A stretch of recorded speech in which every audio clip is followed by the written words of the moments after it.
Baruch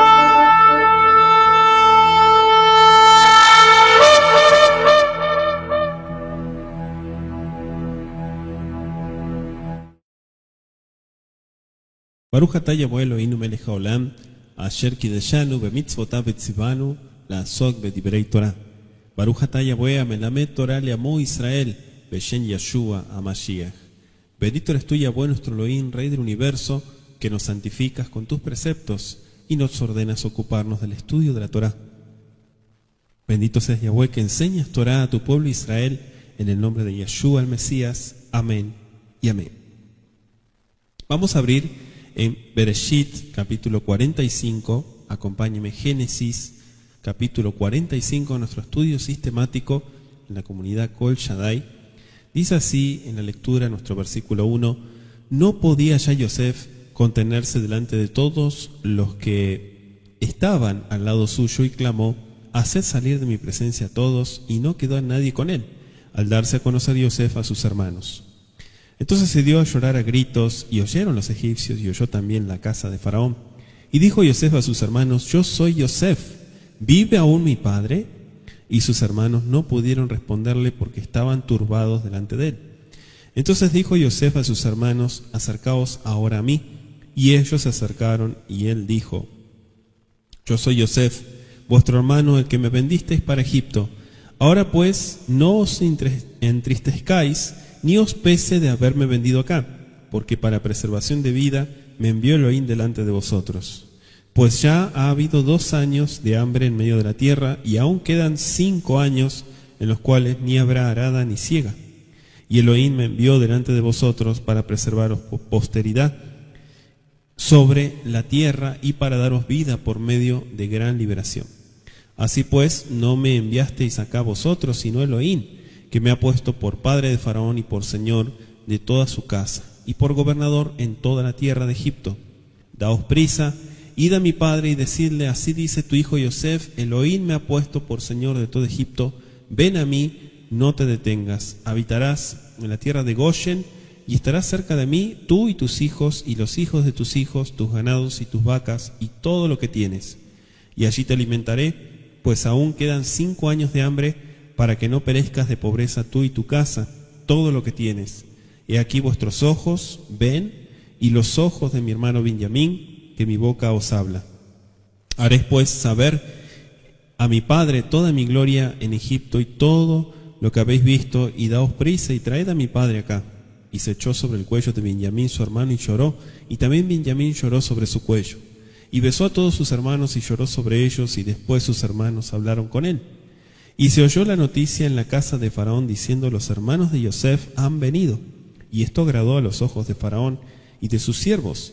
Y dijo Faraón a Yosef, di a tus hermanos, haced esto, cargad vuestras bestias e id, volved a la tierra de Canaán y tomad a vuestro padre y a vuestras familias y venid a mí, porque yo os daré lo bueno de la tierra de Egipto y comeréis de la abundancia de la tierra. Y tú manda, haced esto, tomaos de la tierra de Egipto carros para vuestros niños y vuestras mujeres, y traed a vuestro padre y venid. Y no os preocupéis por vuestros enseres, porque la riqueza de la tierra de Egipto será vuestra. Y lo hicieron así los hijos de Israel, y les dio Yosef carros conforme a la orden de Faraón, y les suministró víveres para el camino. A cada uno de todos ellos dio mudas de vestidos, y a Benjamín dio 300 piezas de plata y 5 mudas de vestidos.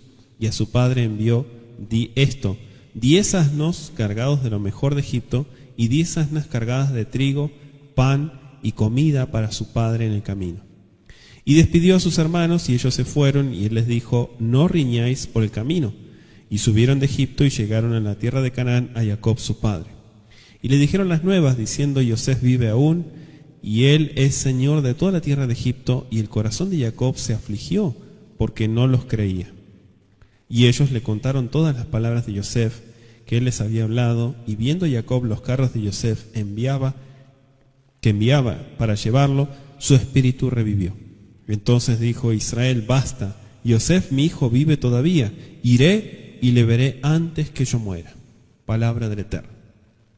Nuestro capítulo 45, vemos cómo Yosef se da a conocer a sus hermanos, finalmente, los reconforta, refiriéndose a la providencia que el Eterno dio, y envía a buscar a su padre. El faraón confirma la decisión.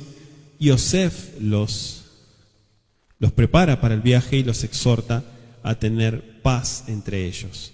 Y vemos finalmente las buenas nuevas que hacen revivir a Israel o Jacob, ¿sí? El verso 1 dice: no podía ya Yosef contenerse. Así es como empieza nuestra lectura de hoy. Dice: Velo yahol Yosef leitapek lehol anitzabim ala baikra hotziu kol ish, dice, me'alai velo amat ishito beitvada Yosef elejav. La exhortación de Judá no pudo menos que impresionar a Yosef. Su discurso había mostrado el más tierno afecto por su anciano padre y el más acentrado amor fraternal y fidelidad al único hijo que quedaba de Rachel. Y había dado amplia evidencia del cambio de corazón que se había efectuado en todos ellos. Reconociendo esto, Yosef no pudo refrenarse por más tiempo. Queriendo estar a solas con sus hermanos mientras les revelaba su identidad, y sintiendo que no podía contener las lágrimas, ordenó a todos sus servidores que salieran de la habitación.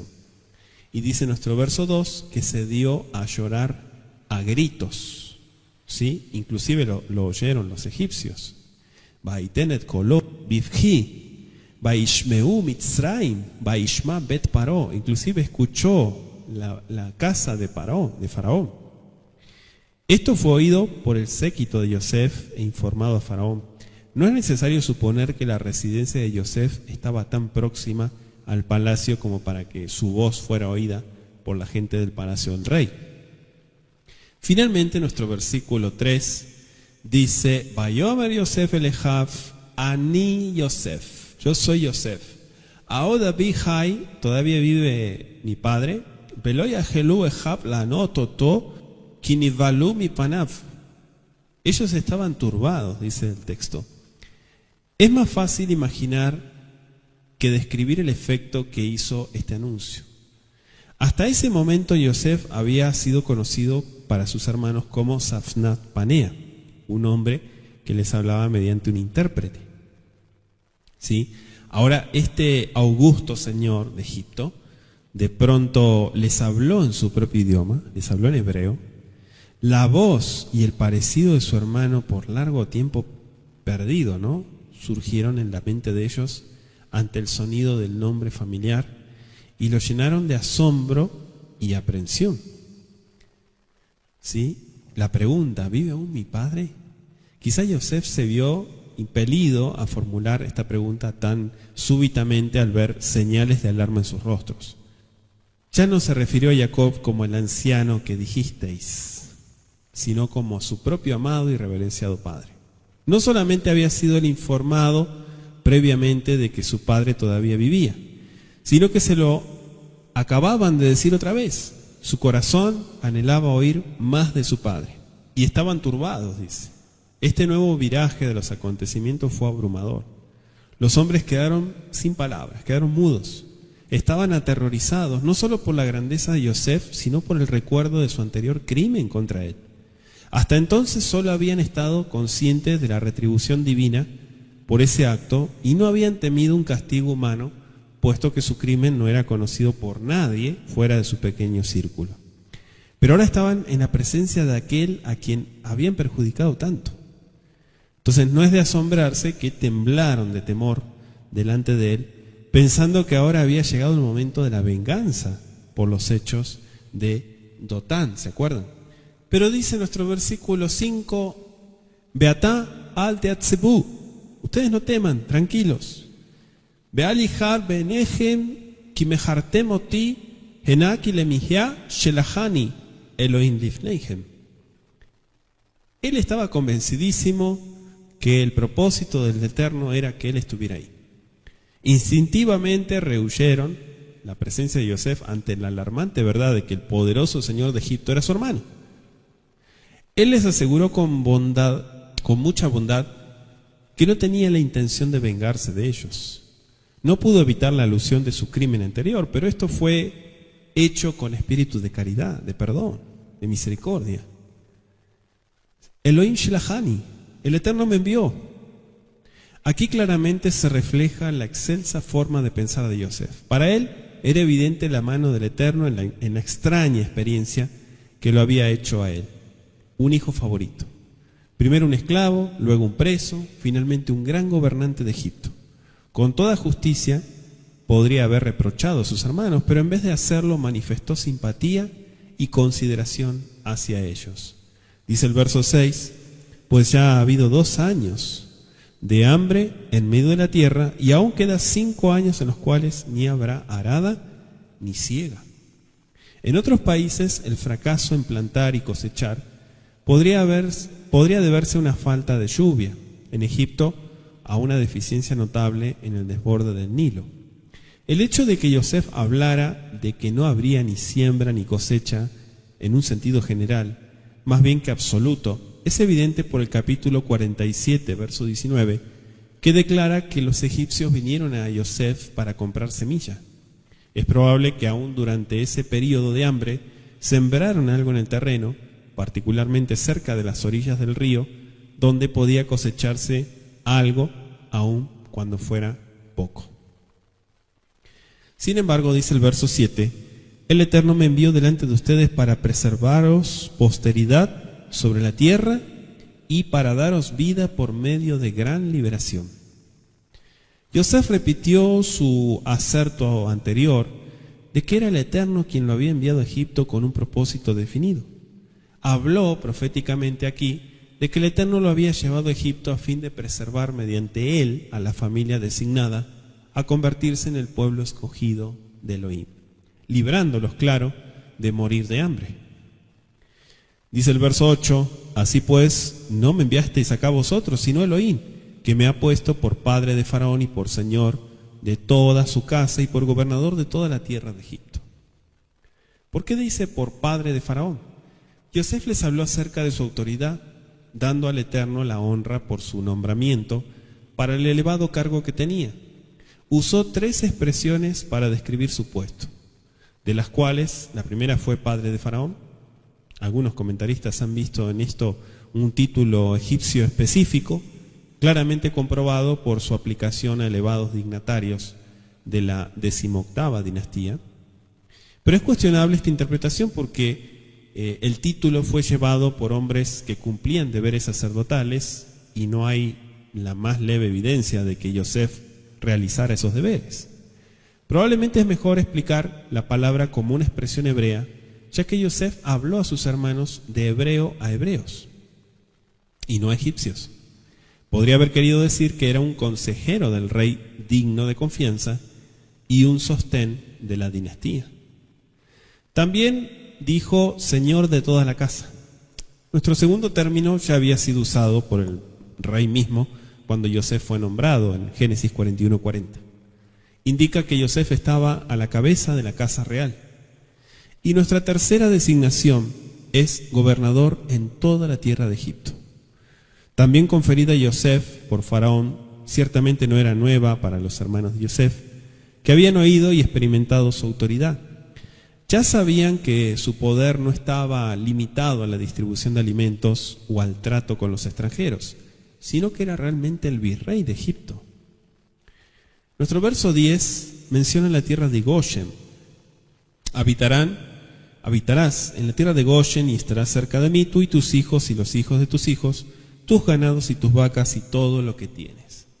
Aunque el nombre Goshen o Gosén traducido no ha sido encontrado todavía fuera de la Biblia, generalmente se encuentra en que la zona a que se hace referencia aquí está alrededor de Wadi Tumilat, que está en la parte oriental del delta del Nilo. Es un valle de unos 65 kilómetros de largo, cuyo río, generalmente seco, con excepción de la estación de las lluvias, conecta al Nilo con el lago Timsa. Esta zona ha sido una de las secciones más ricas de Egipto, tanto en los tiempos antiguos como en los tiempos modernos.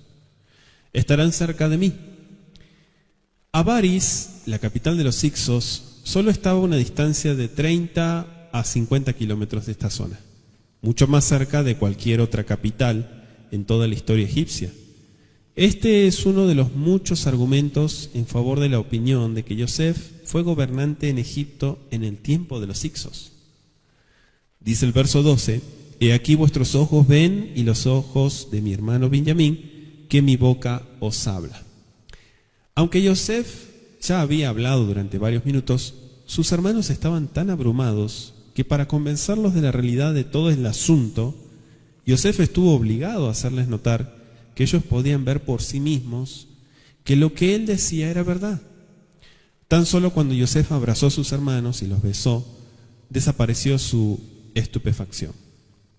Entonces recuperaron el control sobre sus emociones y pudieron conversar con él cuando se les reveló como un hermano amante y no como un juez ofendido, y con besos y lágrimas les dio la seguridad de un perdón completo, una verdad que las palabras no podrían haber expresado tan bien.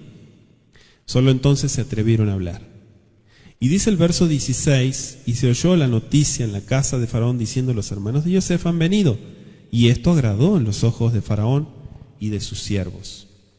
O sea que el informe de la llegada de los hermanos de Yosef pronto llegó a los oídos del rey e hizo una impresión tan favorable sobre él y sobre los otros cortesanos que el rey estuvo contento de confirmar la invitación de Yosef a sus hermanos para que vinieran con su padre y sus familias a Egipto. Aunque Yosef tenía la autoridad de invitar a su familia, indudablemente pensó que era correcto y adecuado buscar y recibir la aprobación personal de Faraón para que su conducta en el cargo no fuera objetable. Nadie podía decir que Yosef en forma alguna había aprovechado personalmente del poder y de la autoridad que se le confiaron. Es evidente también que la habilidad administrativa de Yosef, ya demostrada durante 9 años, había agradado tanto al rey y a los otros estadistas de Egipto, que estuvieron gozosos de que los familiares de Yosef se establecieran en Mitzrayim. Para Faraón fue una oportunidad de mostrar su gratitud a su familia. El verso 19 dice: Y tú manda hacer esto, tomaos de la tierra de Egipto carros para vuestros niños y vuestras mujeres, y traed a vuestro padre y venid. ¿Sí? Aquí se explica que hay carros proporcionados para ellos. Desde que los hicsos habían introducido los primeros caballos y los primeros carros en Egipto, ninguno de los cuales se había conocido antes en el valle del Nilo, los egipcios habían usado unos vehículos livianos de 2 ruedas, especialmente para la guerra, pero también para el transporte fuera de Egipto. En Egipto mismo, todo el transporte de gente y mercancías se hacía mediante embarcaciones en el Nilo, y los carros eran poco usados. Dice el verso 20: No os preocupéis por vuestros enseres. Yosef había pedido a sus hermanos que fueran a Egipto con todos sus bienes. Por el contrario, Faraón manifestó su buena voluntad, invitándolos a dejar todos los muebles de su casa y aceptar las riquezas de Egipto como prueba de su gratitud por lo que Yosef había hecho por su país de adopción.